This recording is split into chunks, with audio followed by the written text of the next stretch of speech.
everything we've been talking about for the last few years about the war of Gog and Magog is happening, whether you like it or not. Gog is rising. Gog is rising, whoever it is. But the Gemara specifically says that the Mashiach is not going to come until everyone is broke. Till everyone doesn't have any money. So, wait a minute. How could this be? The stock market, which I haven't followed in many, many months, but someone asked me about it the other day, so I looked at it. The market is at all-time highs. I mean, it doubled since I left it just a couple of years ago. There's this stupid, illusionary investment called Bitcoin that was worthless when I left a few years ago and became even more worthless today, but people are paying even a higher price for it. So I think it was maybe like 2,000 a couple of years ago, and now it's like 7,000, 8,000. It reached 8,000. The dot-com bubble that we saw in the year 2000 is like a miniature bubble next to the bubble that we're in right now. You have companies that literally generate nothing and are being valued at $50 or $100 billion for absolutely no reason whatsoever. And the few that are generating something are also being valued at extraordinarily high prices. The point I'm trying to make is not to get you guys to either buy or sell anything. That's not my business. What I'm trying to tell you is that the way of Hashem, at least what we've seen, is that this is a pattern. There's a pattern of things that happen. And Hashem brings us very, very high. Very, very high. He brings us to an ultimate peak before He breaks everything. We get to a culmination point. We get to a high before everything collapses. If you see every major crash that has ever happened in the stock market history, real estate history, any business history, any crash that has happened on a personal history, people's personal lives, major billionaires, millionaires, whatever, always went that way. Always they hit a peak and then there was no way but down. Sometimes it settled down for a little while and then it was a bigger crash later. But either way, that's generally how it works. Hashem brings you really, really high and then He collapses. And it seems like all of this is happening right now. And the oil market is next because what's happening in Saudi Arabia is unprecedented. And I think that anyone that's not worried, it's time to get worried because the money that anyone has in their accounts, investments, and all of that stuff is not going to help them in any way, shape, or form. Because when the eventual crash happens, it's not going to be like any crash before. It's not going to be like the 2008 crash that I saw with my own eyes. It's not going to be like the crash of 2000, the dot-com. It's not going to be like the long-term capital crash of 1996. A bunch of smart guys, a couple of smart guys, ran a big hedge fund, over-leveraged it, it blew up, but almost the whole entire market almost blew up because of them. 1996. It's not going to be like the real estate recession of 91. It's not going to be like the major, major collapse of 1987, where the market dropped over 20% in a matter of minutes. It's not going to be like that. At the end of days, when Hashem decides to press the button, you're all going to witness something I've been saying for years, but you're going to see it, and unfortunately, it's going to hurt.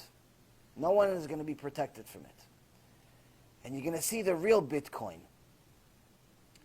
You're going to see what's the real Bitcoin. This Bitcoin right now, this thing that's 7,000, 8,000, that stuff is nonsense. A bunch of people are going to end up losing a bunch of money, but I'm not talking about that. The real Bitcoin is that everyone that's working night and day chasing a dollar. Everyone in every country is chasing a dollar. Everyone in every country is chasing money. Everyone thinks they're convinced they're going to be rich. There's no one that goes to work every day that doesn't think that at some point in his life he's going to be rich. That's what keeps people going.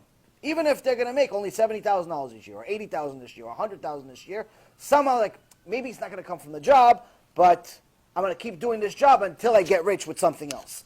Everyone thinks they're going to be rich, and that's why they work overtime. That's why they do all these things they do. They forget God and chase money.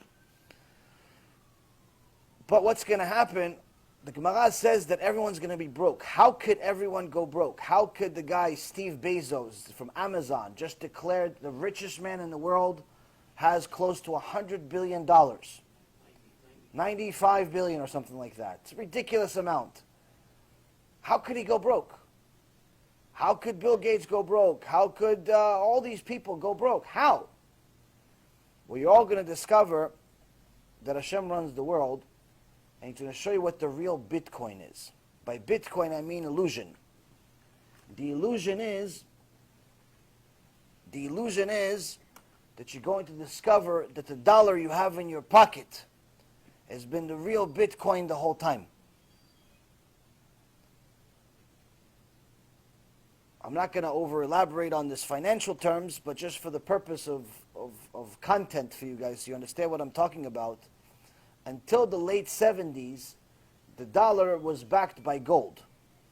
The dollar was backed by gold, meaning that for every dollar they printed, they had an assurance that they have a certain amount of gold justifying the value of the dollar. Meaning, you can print as many dollars as you want, or any currency as much as you want, but if you have nothing backing it, then it's worthless. It's just paper. So until the 70s, and I believe it's 1976, if my memory serves me right, the dollar was backed by gold.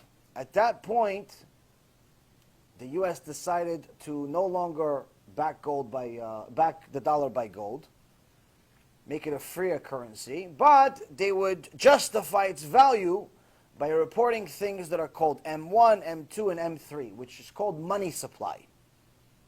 Some of you may know this, some of you don't. It's economy class maybe.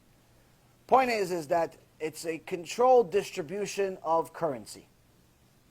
So you don't just print currency out of control, because if there's no checks and balances of how much money you print, you just print any amount of money and overnight become the richest country in the world. So obviously there has to be something to control. That's why it was always backed by gold, because there's a finite amount of gold in the world. So therefore you can't print more money than you have gold, if it's backed by gold, or if it's backed by oil, or if it's backed by whatever. When that stopped, they said, we're going to control it by reporting to you, dear folks, how much money we have, so you know that we're not going crazy. So that was the checks and balance system. What 99% of the population doesn't know is that they stopped reporting the number over 15 years ago. Meaning no one actually knows how much money, how much dollars are in circulation, and no one really cares, because when the U.S. government needed hundreds of billions of dollars to be printed in a second, they were able to do it just by pressing a few buttons on a computer, and it magically appeared, because we needed it to save the crash we had in 2008. All the banks, all the hedge funds, all the different institutions, mortgage companies, Fannie Mae, Freddie Mac, all these different mortgage companies, the money had to come from somewhere. What do you think? They actually printed all of that money overnight? Even if you tried printing it, they would be printing it from 2008 all the way till now and still not finished. So what did they just press buttons? And since it's not being reported or monitored by anyone, they can print as much as they want. Because that shows that they don't have as much. But it's, again, another illusion. The point I'm trying to make is that that's the real Bitcoin. That's the real illusion. Everyone thinks that their money's worth something. So they think, listen, if you think the market's going to crash, I'll sell the stocks.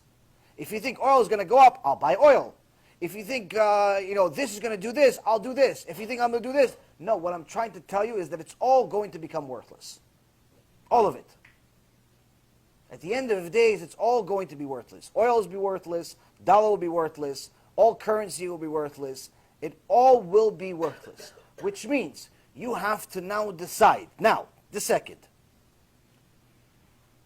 which currency are you going to chase until Mashiach comes? You have a spiritual currency and you have a monetary currency. Tell me by the end of the lecture.